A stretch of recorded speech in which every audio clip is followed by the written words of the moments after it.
Local tow truck company owner no longer facing insurance fraud charges. His case dismissed. Dacian Smith is joining us now with this story. And Dacian, Gary Smith Jr.'s trial was actually scheduled to start today. Yes, it was, and it had already been postponed several times. And while charges may have been dropped, according to his attorney, Smith may still have to pay restitution.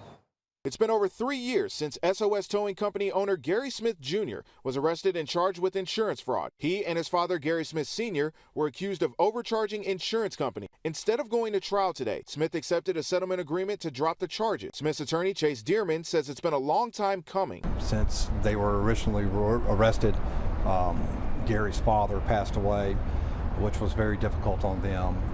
They had their tow truck seized and were essentially had no business during the time. This all started in 2019 when Smith and his father were accused of charging insurance companies towing and storage fees that were more than the maximum allowed by city ordinances. Gary, of course, maintains as he has this whole time that he's done nothing wrong. He charged the rates that Sergeant Goodwin at the impound yard told him to charge. He handed him a memorandum, said these are the charges to charge, and that's what they did. Dearman says the state offered Smith a deal to drop criminal charges, but possibly pay restitution. It'll be up to the judge to decide whether or not there were any overages. However, whether or not there were any overages, it was not a criminal matter.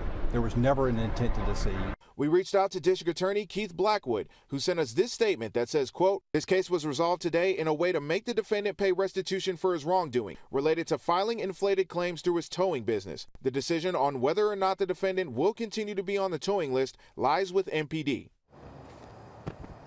And Dearman says the most his client would be required to pay is $8,900. His restitution hearing is scheduled for next month. Live in Mobile, Dacian Smith, Fox 10 News.